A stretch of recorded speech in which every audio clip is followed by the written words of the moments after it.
అన్ని జన్మలలోనూ మానవ జన్మ దుర్లభము. మానవ జీవితము 100 సంవత్సరములకు పరిమితము. ఆ 100 సంవత్సరములలో సగం రాత్రి రూపమున నిద్ర వలన నిరర్థకమగును. మిగిలిన 50 ఏండ్లలో బాల్య కౌమార యవ్వన దశలలో 20 ఏళ్లు పోవును. చివరికి మిగిలిన 30 ఏండ్లలో సంసార లంపటంన చిక్కుకుని మానవుడు కామ క్రోధాది హరిషడ్వర్గములచే పీడిపబడును. కావున కాలం వ్యర్థము చేయక హరిభజనతో మోక్షం పొందుట యుక్తము. హరినామం కంటే రుచైనది లేదు. లేకే ఉంది నరమాంసము. హరి అంటే ఎవరు? నారాయణుడు. అతనికి 2 పేర్లా? రెండేమిటి, అతని కలంత కోటి నామం కలవు. ఎందుకు?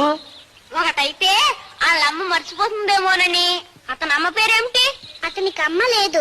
మరి నాన్న లేడు. మరి ఎలా పుట్టాడు? అతనికి పుట్టికయ్యే లేదు.